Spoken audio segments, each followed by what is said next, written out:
para continuar, hermanos, con nuestra serie de exposiciones en el Sermón del Monte, que providencialmente había sido suspendida la semana pasada por causa del retiro de hombres. Vamos una vez más al Evangelio de Mateo, capítulo 7, y vamos a leer los versículos 13 al 14. Evangelio de Mateo, capítulo 7, versículos 13 al 14.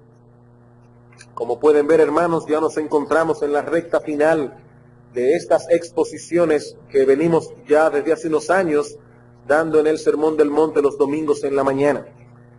Mateo capítulo 7, versículos 13 al 14.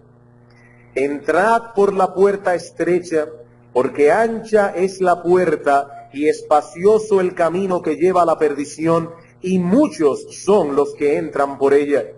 Porque estrecha es la puerta y angosto el camino que lleva a la vida, y pocos son los que la hallan.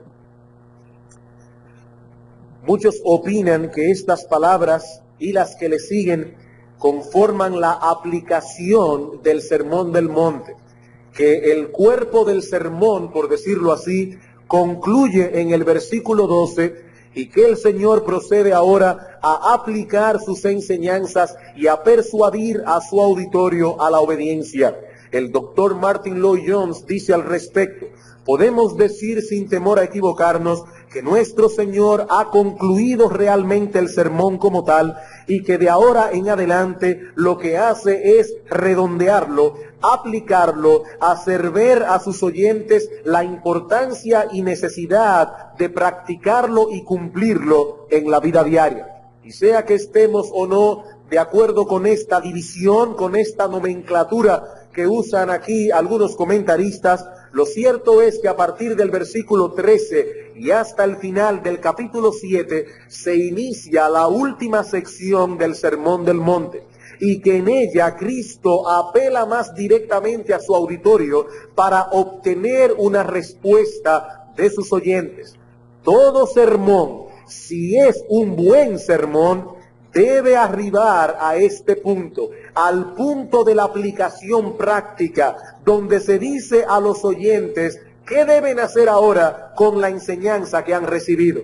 Hermanos amados, el propósito de la predicación bíblica no es únicamente el de traspasar información a vuestro intelecto. No, nuestro propósito como predicadores y pastores de la Grey es persuadir vuestras conciencias. O usando el lenguaje del apóstol Pablo en 2 Corintios 10:5, lo que procuramos hacer es derribar argumentos y toda altivez que se levanta contra el conocimiento de Dios, y llevar cautivo todo pensamiento a la obediencia a Cristo. Eso es lo que encontramos aquí en esta última sección del Sermón del Monte. Hermanos y amigos, el asunto no es sentarse a contemplar este sermón como se contempla una obra de arte en un museo. ¡Ah, qué sermón tan maravilloso! ¡Cuánta sabiduría desplegada en un solo discurso! Sí, todo eso es verdad, pero la pregunta es, ¿qué vas a hacer tú ahora?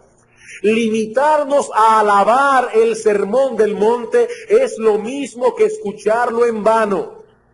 Lo que el Señor intentó con estas palabras no es que fuesen alabadas, sino practicadas.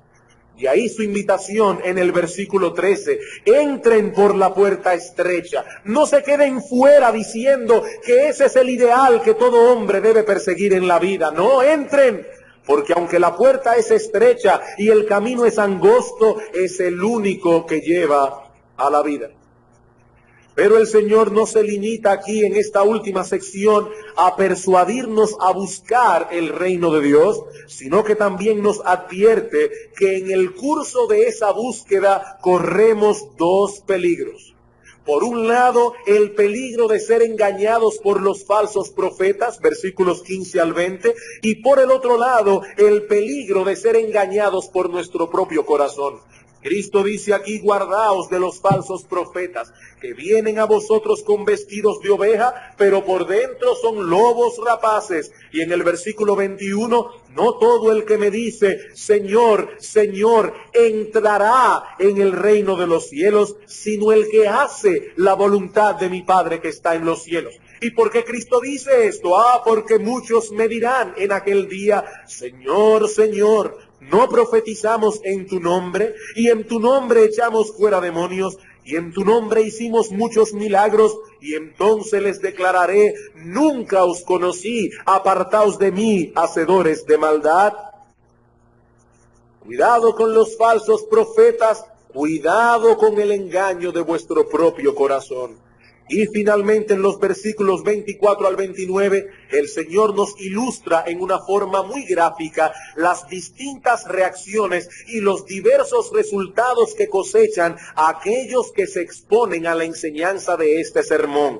Versículo 24, cualquiera pues que me oye estas palabras y las hace, le compararé a un hombre prudente que edificó su casa sobre la roca. ¿Y qué sucedió? Que a pesar de las dificultades, esa casa permaneció firme. Versículo 26, pero cualquiera que me oye estas palabras, como la mayoría de nosotros las hemos oído por meses y meses, y no las hace, le compararé a un hombre insensato que edificó su casa sobre la arena. ¿Y cuál fue el resultado final? Versículo 27, fue grande su ruina. Hermanos, yo me detengo a considerar y a observar todos estos detalles de esta última sección como un todo, para rebatir una vez más la idea de que este sermón es un conjunto de ideas inconexas, sin un arreglo u orden específico. No, hermanos, este sermón es un buen sermón, el más excelente que alguna vez haya sido predicado. Y como todo buen sermón, es ordenado, es coherente. El Señor nos va llevando de la mano de una sección a otra a través de un plan previamente determinado para desembocar finalmente en esta invitación que estudiaremos hoy: entrad por la puerta estrecha. Hay orden aquí, hay coherencia. Y si perdemos de vista este orden o arreglo, corremos el peligro de interpretar estos textos fuera de su contexto y llegar a conclusiones que en algunos casos desfiguran por completo el cristianismo bíblico, presentando una imagen a veces hasta grotesca y desbalanceada de la vida cristiana. A partir de hoy comenzaremos a considerar esta última sección del Sermón del Monte, enfocando la invitación de Cristo en los versículos 13 y 14. Y lo haremos resaltando tres elementos importantes de esta invitación. En primer lugar, veremos que se trata de una invitación universal en su alcance. En segundo lugar, que se trata de una invitación honesta en sus demandas. Y en tercer lugar, que se trata de una invitación realista en sus expectativas. Veamos en primer lugar el primero de estos elementos. Esta invitación que tenemos aquí es universal en su alcance. Hermanos, para poder comprender el impacto que estas palabras hicieron en la mente del auditorio que las escuchó el día en que fueron pronunciadas, es necesario que recordemos quiénes componían este auditorio. El Señor está hablando aquí a una multitud de israelitas, entre los cuales muchos tenían un concepto completamente distorsionado de la naturaleza del reino que el Mesías venía a implantar y de la forma en que venimos a ser parte de ese reino. Para muchos de estos judíos no se necesitaba otra cosa que ser descendientes de Abraham y haber sido circuncidados para pertenecer al reino de Dios. Como si pudiésemos reducir todo este asunto de la salvación a una conexión racial y a la ejecución de un rito. Basta con haber nacido en el lugar apropiado y haberse sometido al rito apropiado y ya está. Vayan un momento conmigo al Evangelio de Juan, capítulo 8, para que veamos esta idea un poco más ampliada. Juan capítulo 8, versículos 31 al 41.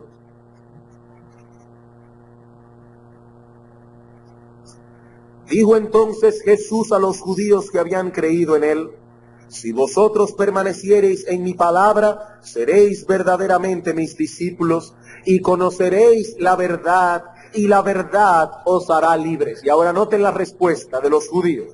Les respondieron: linaje o descendencia de Abraham somos, y jamás hemos sido esclavos de nadie. ¿Cómo dices tú, seremos libres? Jesús les respondió: de cierto os digo que todo aquel que hace pecado es esclavo del pecado. Versículo 37. Sé que sois descendientes de Abraham, pero procuráis matarme, porque mi palabra no haya cabida en vosotros. Versículo 39. Respondieron y le dijeron: nuestro padre es Abraham. Jesús les dijo: si fueseis hijos de Abraham, las obras de Abraham haríais, pero ahora procuráis matarme, a mí, hombre que os he hablado la verdad, la cual he oído de Dios. ¿No hizo esto Abraham? Vosotros hacéis las obras de vuestro padre. Entonces le dijeron: nosotros no somos nacidos de fornicación, un padre tenemos que es Dios. ¿Ven ustedes, hermanos, la conexión racial que ellos veían aquí? Somos linaje de Abraham, nuestro padre es Abraham, un padre tenemos que es Dios. Hay una conexión racial en sus mentes, por supuesto, entre ellos y Dios. Por cuanto somos descendientes físicos de Abraham, Dios es nuestro Padre. El énfasis de Cristo estaba en la necesidad que tenemos de ser libertados del pecado para ser hijos de Dios. El énfasis de los judíos estaba en su descendencia. No necesitamos ser libertados de nada porque somos familias de Abraham. Esto es como decir: nací en un hogar evangélico y he venido a la iglesia desde niño. Tengo mis papeles en regla delante de Dios. O nací en un hogar católico y fui bautizado cuando niño. ¿Qué otra cosa necesito? Pero ahora Cristo, que ha descrito en detalles la naturaleza de su reino, invita a estos judíos a entrar, implicando de ese modo que muchos de ellos estaban fuera, aunque eran judíos. Su invitación es universal, porque la necesidad es universal. Cristo nos enseña en el Sermón del Monte que el reino de Dios nada tiene que ver con descendencias o rituales. Se trata de un asunto eminentemente personal y eminentemente espiritual. Por eso el Señor inicia su discurso diciendo: bienaventurados los pobres en espíritu, porque de ellos es el reino de Dios. Bienaventurados aquellos que han llegado a entender que espiritualmente hablando son unos miserables. Y bienaventurados aquellos que comprendiendo esto lloran su miseria. Bienaventurados los pobres en espíritu, bienaventurados los que lloran. El reino de Dios es de los pobres en espíritu, de aquellos que han reconocido su condición de pecado delante de Dios, que han reconocido su miseria espiritual, de aquellos que han clamado perdón por sus pecados y han descansado por completo en la justicia y obediencia perfecta de Cristo por medio de la fe.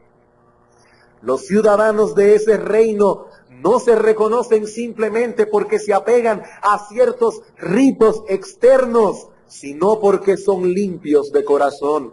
Bienaventurados los limpios de corazón, no los que llevan una vida moral y decente en su fachada. Bienaventurados los limpios de corazón, porque ellos y solo ellos verán a Dios.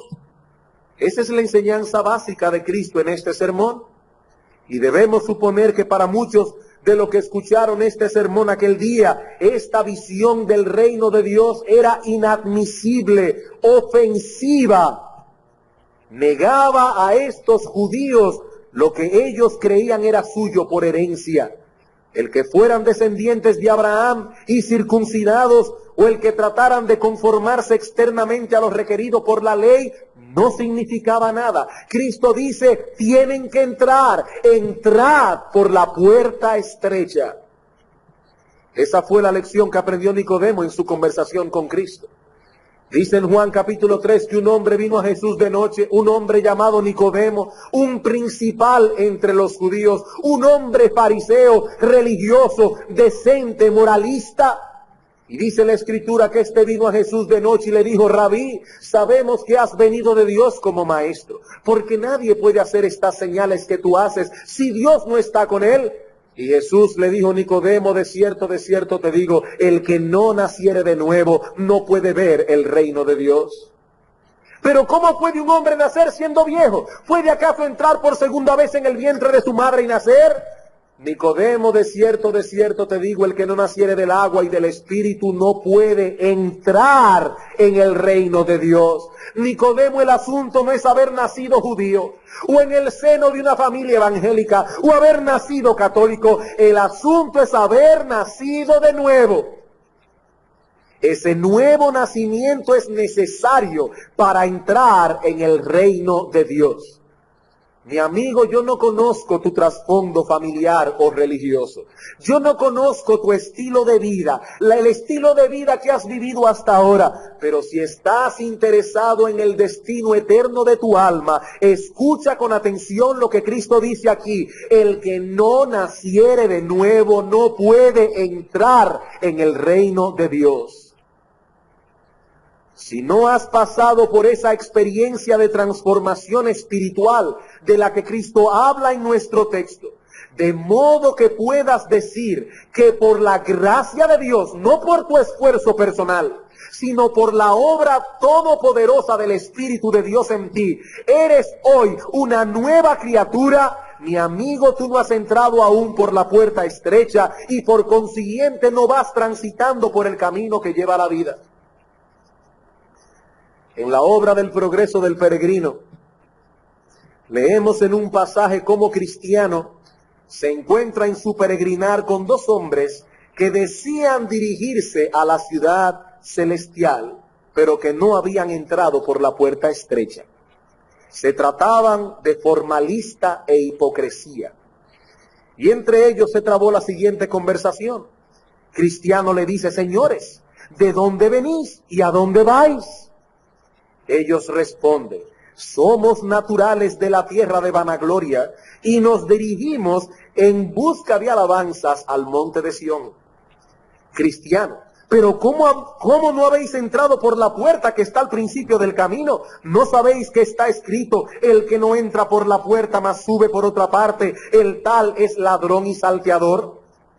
Y ellos responden: los naturales de nuestro país consideran, y con razón, que para buscar la puerta necesitan un gran rodeo y que es más corto y más fácil saltar por la pared. La cuestión es entrar en el camino. El por dónde es lo de menos. Usted entró por la puerta, nosotros lo hicimos por la pared, pero uno y otros estamos en el camino y no vemos en usted ventaja alguna sobre nosotros. Cristiano le dice: no puedo en manera alguna ser de vuestro parecer. Yo sigo la regla del maestro, al mismo tiempo que vosotros seguís nada más que el tosco impulso de vuestros caprichos. Y sois con razón mirados como salteadores por el Señor del camino. Estoy por cierto que al fin de vuestro viaje no seréis mirados como hombres de verdad y de fe. Habéis entrado sin la anuencia del Señor y saldréis sin su misericordia. Hay que entrar por la puerta. El que no naciere de nuevo no puede entrar en el reino de Dios. Por supuesto, la conversación terminó con formalista e hipocresía ofendidos por esa visión tan estrecha de Cristiano en cuanto a la vida eterna. ¿Por qué tienen todos que entrar por la misma puerta? Porque así lo demanda el rey de ese reino. Los que entren por otro lado serán tenidos por ladrones y salteadores. Mi amigo, esta invitación de Cristo es universal porque todos necesitan entrar, sean judíos o gentiles, sean moralistas o abiertamente depravados, sean adultos, sean jóvenes, sean niños. Todos necesitan entrar y todos son invitados a entrar. La pregunta que yo te hago esta mañana es, ¿cómo reaccionas tú ante esta invitación? Es curioso ver cómo el Evangelio de Cristo produce reacciones tan distintas en aquellos que lo escuchan.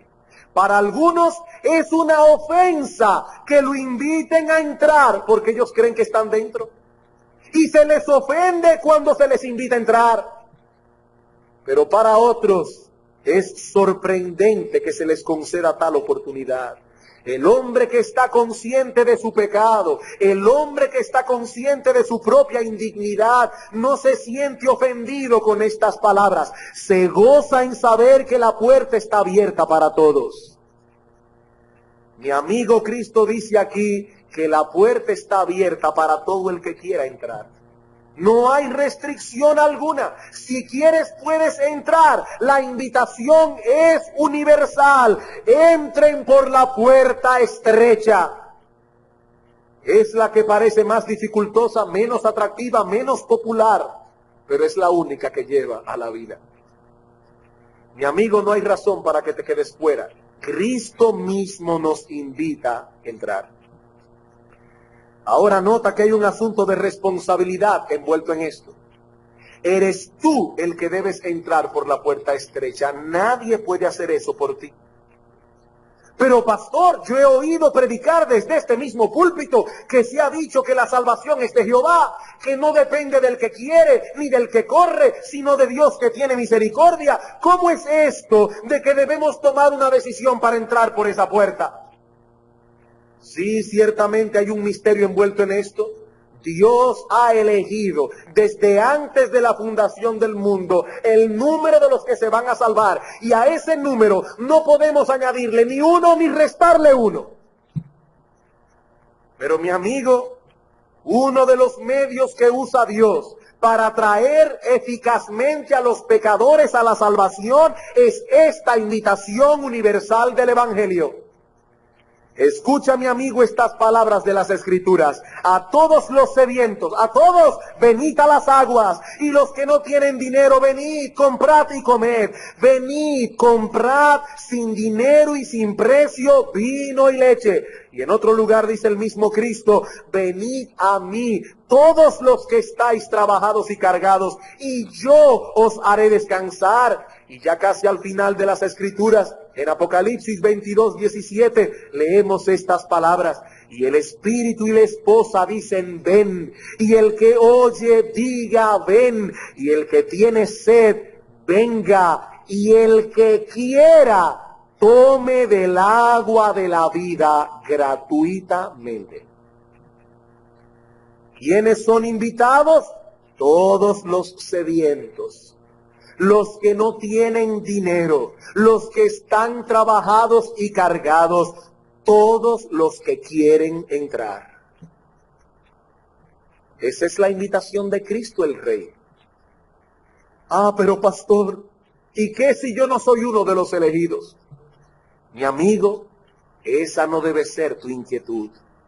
El Rey del cielo ha hecho una invitación sin restricciones y es tu deber responder a ella. Si tocas la puerta y pides misericordia, te aseguro con toda la autoridad que me confiere la palabra de Dios para anunciar tal cosa que no serás rechazado. Dios no puede negarse a sí mismo y Él nos dice que las puertas del reino de los cielos están abiertas y Él nos invita a entrar.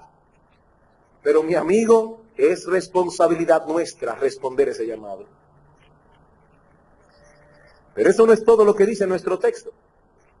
Allí no solo vemos que la invitación de Cristo es universal en su alcance, sino también, en segundo lugar, es honesta en la presentación de su demanda.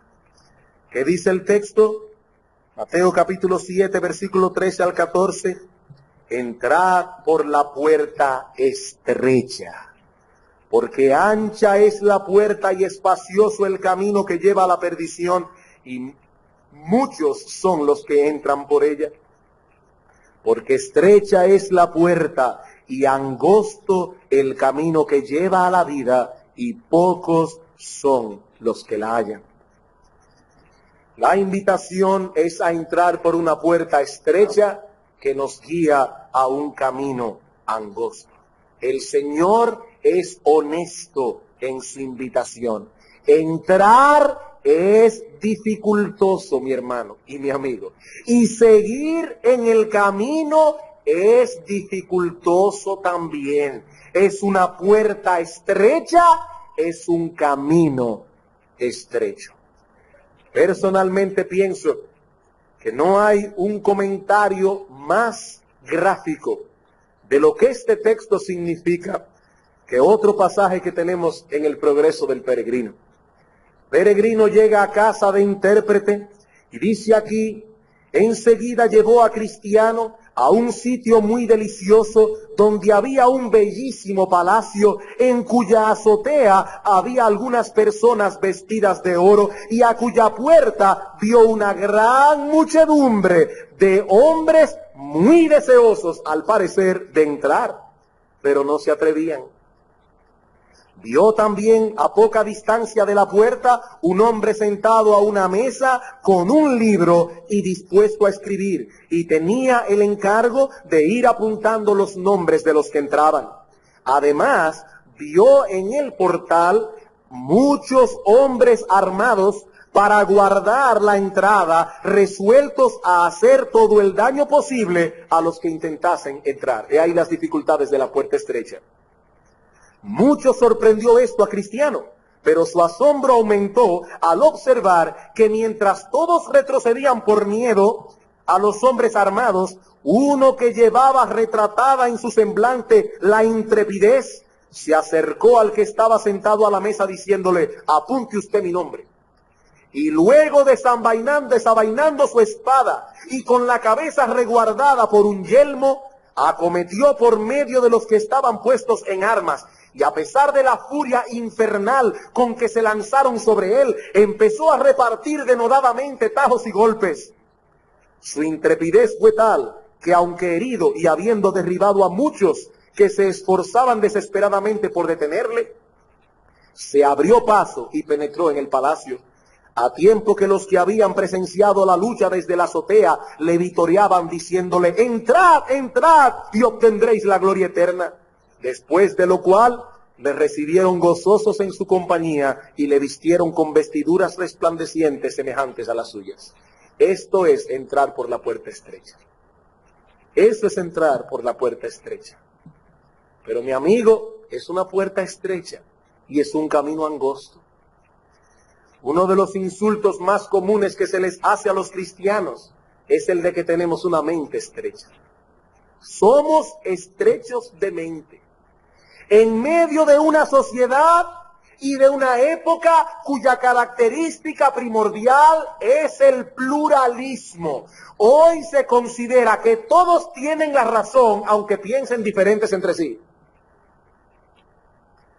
La palabra clave de nuestra generación es tolerancia. Yo te tolero a ti, tú me toleras a mí.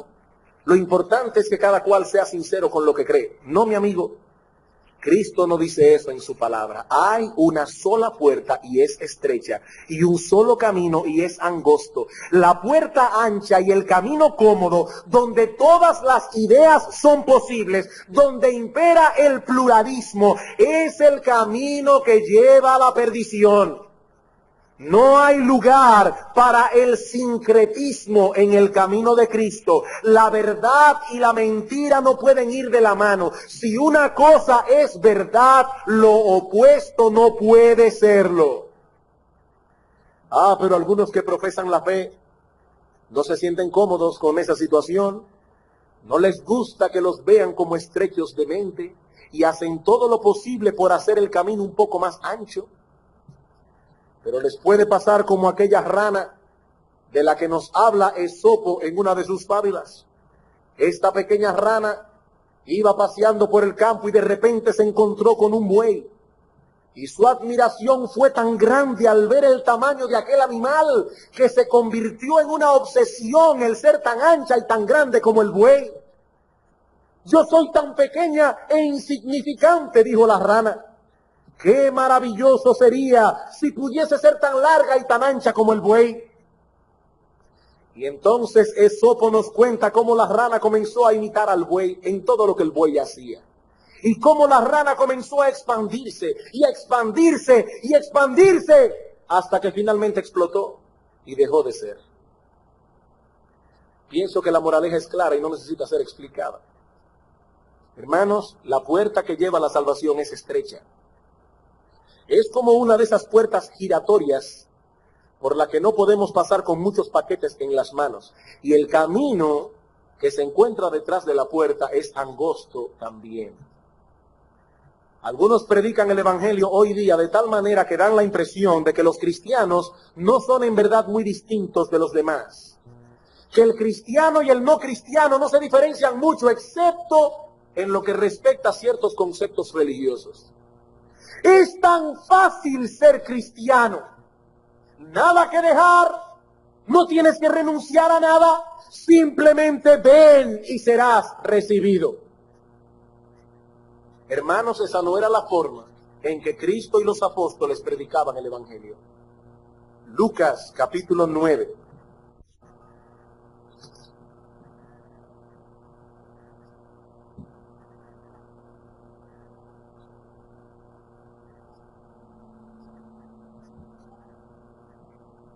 Lucas capítulo 9, versículos 57 al 62.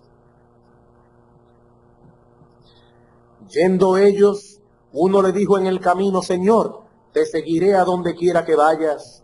Y le dijo Jesús: las zorras tienen guaridas y las aves de los cielos nidos, mas el Hijo del Hombre no tiene dónde recostar la cabeza. Y dijo a otros: sígueme. Él le dijo: Señor, déjame que primero vaya y entierre a mi padre. Jesús le dijo: deja que los muertos entierren a sus muertos, y tú ve y anuncia el reino de Dios. Entonces también dijo otro: te seguiré, Señor, pero déjame que me despida primero de los que están en mi casa. Y Jesús le dijo: ninguno que poniendo su mano en el arado mira hacia atrás es apto para el reino de Dios. Hay que ser como el hombre del que habla Bunyan. Hay que tener una espada en la mano y estar resuelto a entrar, no importa la cantidad de heridas que recibe en el intento. Lucas capítulo 14.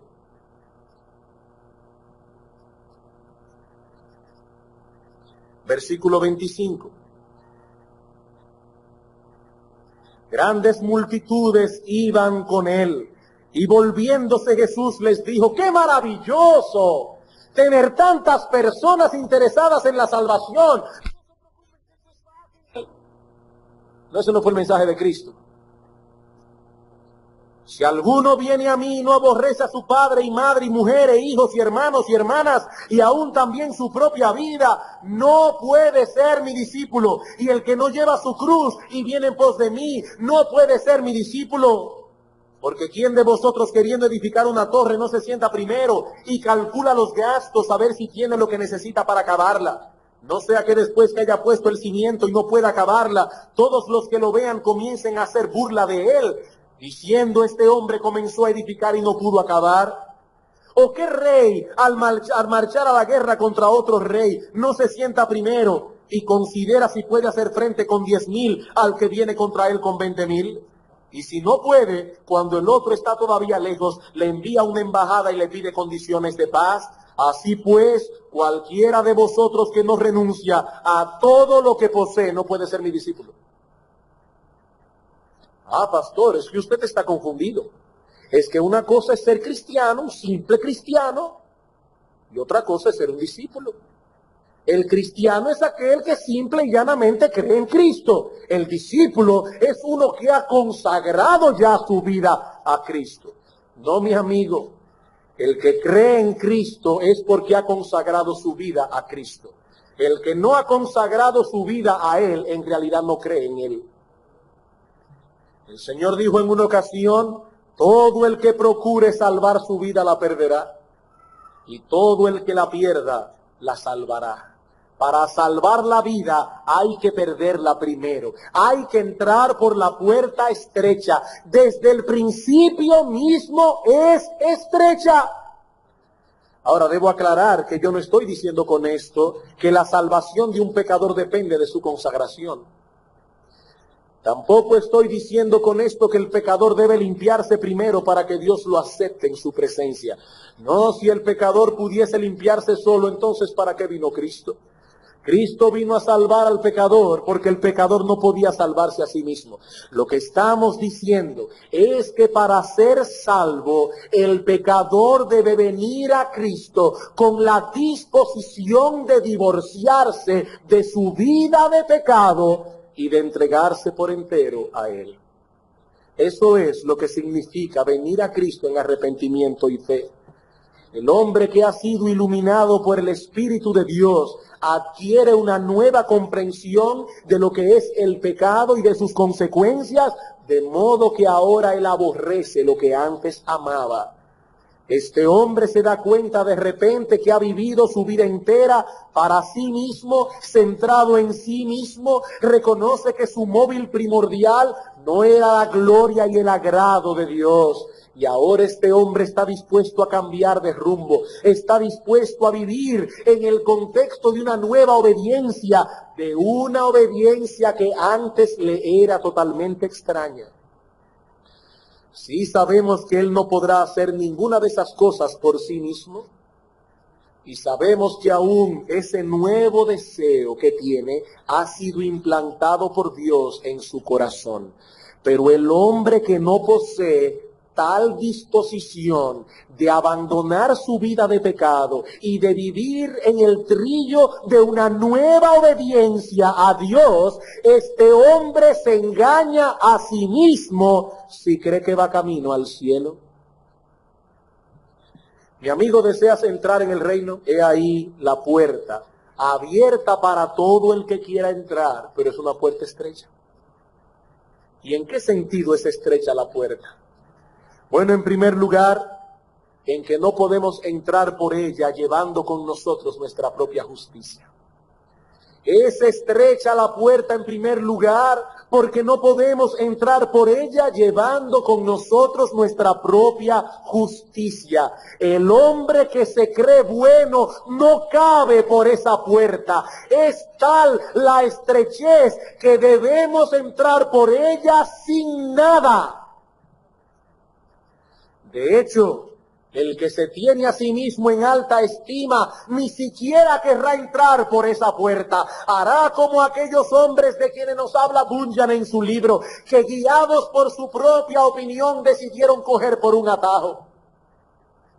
No, por la puerta estrecha no se puede entrar llevando consigo sus buenas obras. No se puede entrar llevando su decencia, su moralidad, creyendo que uno merece algo, que puede aportar algo. No, mi amigo, por la puerta estrecha se entra gateando, por decirlo de algún modo.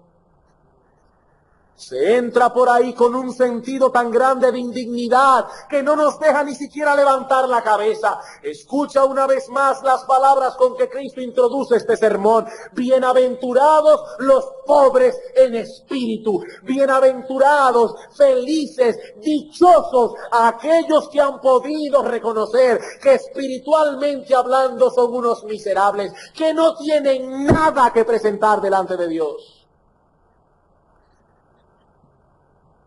Por otra parte, la puerta es estrecha porque no podemos entrar por ella llevando el mundo con nosotros.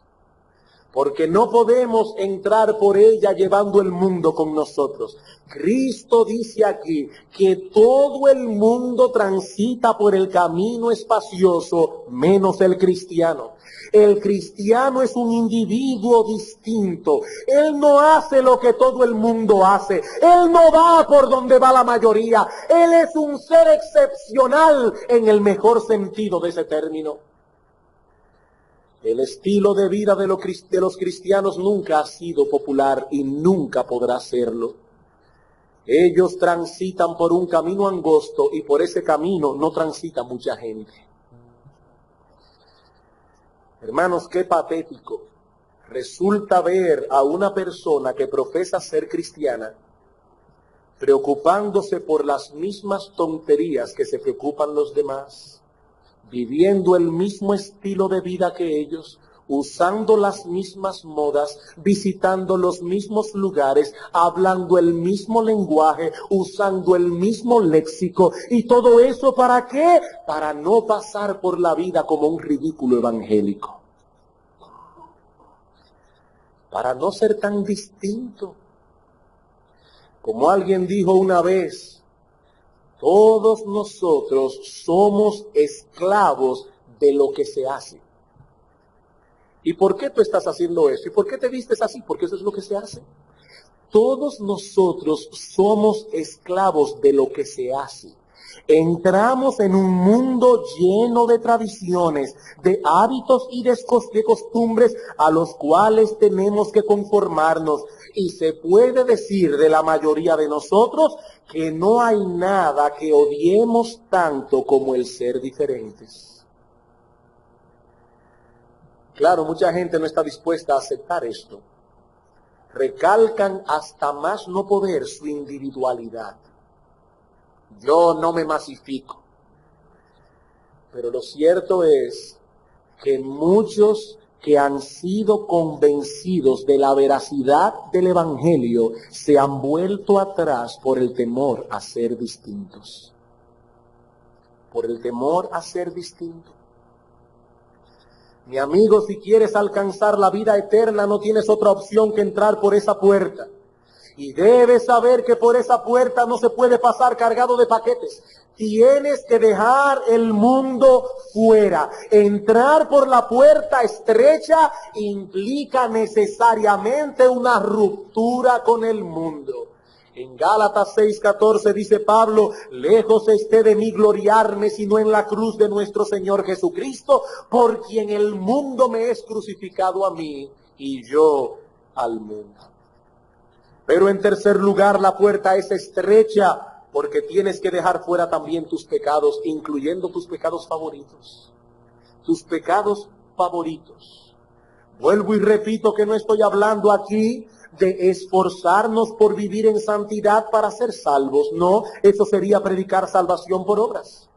Estoy hablando aquí de tomar la determinación de divorciarte de tu vida de pecado, de darle la espalda, de tomar la determinación de vivir para Dios. En pocas palabras, la puerta es estrecha porque no podemos entrar por ella con nuestro propio yo. La puerta es tan estrecha que no podemos entrar por ella con nuestro propio yo. Pablo expresó esta verdad en una forma inigualable en Gálatas 2:20. Con Cristo estoy juntamente crucificado, y ya no vivo yo, mas vive Cristo en mí. Y lo que ahora vivo en la carne, lo vivo en la fe del Hijo de Dios, el cual me amó y se entregó a sí mismo por mí. ¿Cómo definimos la vida cristiana? Pablo dice, ya no vivo yo. Ya no vivo yo. He ahí, en pocas palabras, una definición práctica de la vida cristiana. El cristiano es un hombre que ha tomado la determinación de oponerse a sus propios deseos para seguir la voluntad de Dios. Es un hombre que ha tomado la determinación de luchar con su propio orgullo. En el dintel de la puerta estrecha hay un letrero que dice, tienes que dejar tu orgullo fuera. Tienes que dejar de darle tanto valor a tus propias opiniones. Por esta puerta solo pueden pasar los que son pobres en espíritu. Es una puerta tan estrecha que no cabemos por ella con el orgullo inflado. No cabemos. Mi hermano, si no dejamos fuera nuestro orgullo, ¿cómo podríamos transitar por el camino angosto que está detrás de la puerta? ¿Cómo podrá un hombre que se tiene en alta estima a sí mismo ser manso? Cuando a ese hombre lo ofendan, se va a armar la Tercera Guerra Mundial. Él es demasiado grande. ¿Cómo podrá este hombre amar a sus enemigos? ¿Cómo podrá bendecir a los que le maldicen? ¿Cómo podrá este hombre que se tiene en tan alta estima orar y hacerle bien a los que lo ultrajan y lo persiguen? La vida cristiana es una vida de autonegación. Cristo dice claramente: el que quiere venir en pos de mí, niéguese a sí mismo. No hay lugar aquí para esa enseñanza tan en boga hoy en día de lo importante que es tener una elevada autoestima. No, esa filosofía vino directamente del infierno. La vida cristiana enfatiza la humillación de principio a fin. Por eso es estrecha la puerta. Pero esa es la única vía por la que podemos tener acceso al camino que lleva a la vida. Bien, hemos visto que la invitación de Cristo es universal en su alcance. Hemos visto que Cristo es honesto en la presentación de sus demandas. Finalmente, y mucho más brevemente, la invitación de Cristo es realista en la expectativa de su aceptación. La invitación de Cristo es realista en la expectativa de su aceptación. El Señor dice aquí, Mateo 7:13, entrad por la puerta estrecha, porque ancha es la puerta y espacioso el camino que lleva a la perdición, y muchos, la mayoría, son los que entran por ella, porque estrecha es la puerta y angosto el camino que lleva a la vida, y pocos son los que la hallan. Eso no quiere decir que Cristo es un Salvador frustrado. No, dice la Biblia en Isaías 53 que Cristo verá el fruto de la aflicción de su alma y quedará satisfecho. Y en Apocalipsis capítulo 7 dice el apóstol Juan que él vio multitudes que no se podían contar, que alababan a Dios y al Cordero, pero en comparación con aquellos que escuchan y rechazan la invitación, en comparación, los que aceptan son pocos. Lucas capítulo 13. Lucas capítulo 3.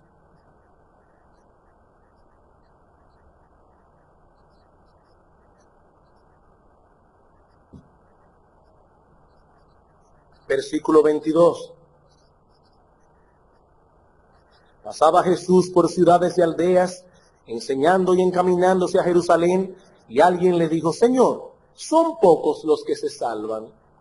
Y él les dijo: esforzaos a entrar por la puerta angosta, porque os digo que muchos procurarán entrar y no podrán.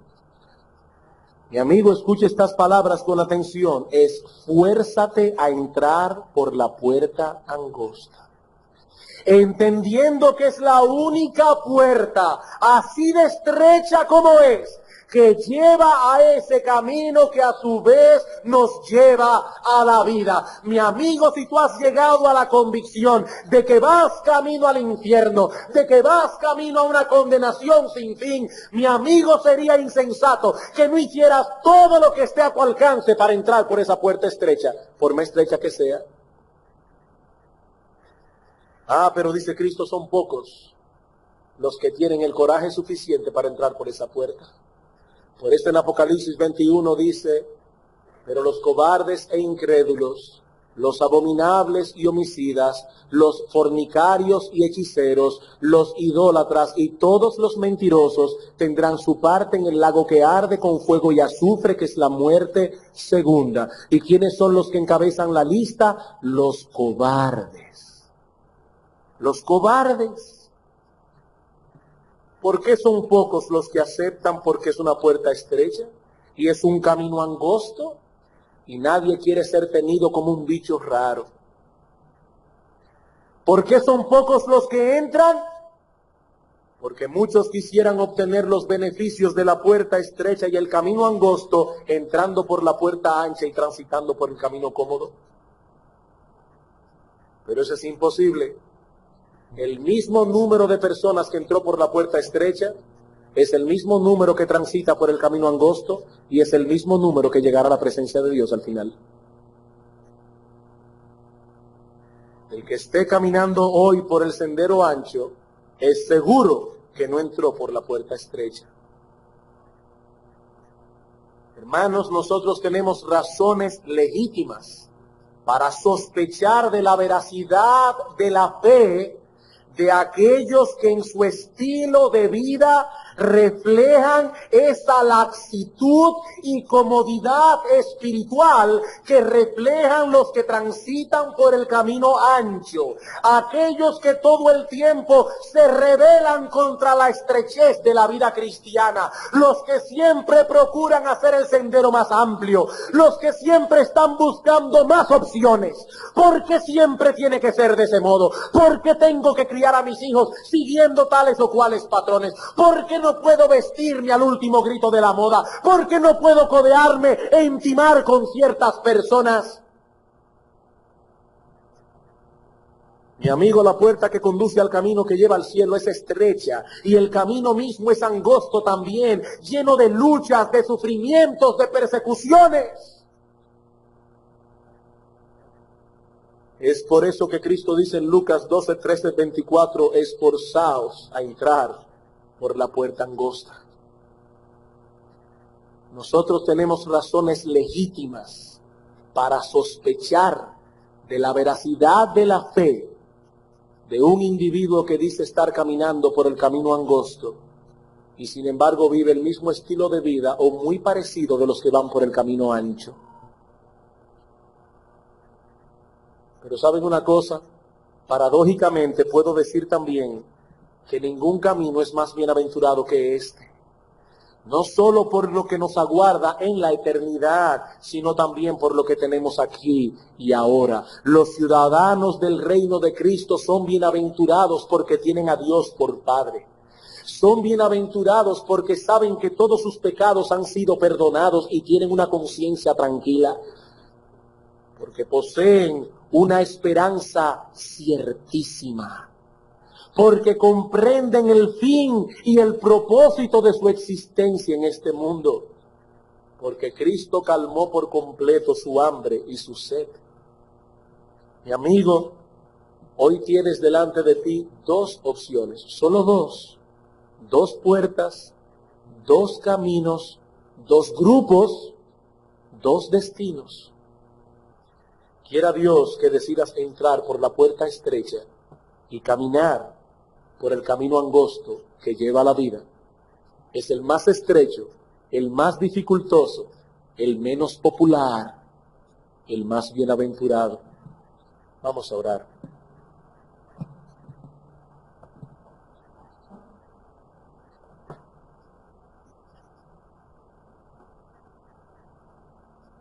Una vez más, bendito Señor y Dios, te damos las gracias por tu palabra, porque ella no nos deja dudas en cuanto a lo que tú esperas de nosotros. Padre, Cristo nos ha invitado a entrar por una puerta que se estrecha y nos ha invitado a transitar por un camino angosto. Pero decimos como el salmista, oh Señor, mejor es un día en tus atrios que 1000 fuera de ellos. Preferimos, oh Señor, estar caminando lentamente y con luchas y dificultades por este camino de estrechez, que ir corriendo por la senda de la perdición. Oh Señor, gracias por tu palabra que ha sido expuesta en esta mañana. Pero te pedimos, oh Padre bueno, que ahora tu Espíritu Santo haga lo que nosotros no podemos hacer. Oh Dios, derriba todo argumento y toda altivez que se levante contra el conocimiento tuyo y trae a muchos cautivos hoy a la obediencia a Cristo. Te lo imploramos y te lo suplicamos a ti, en Jesús nuestro Señor. Amén.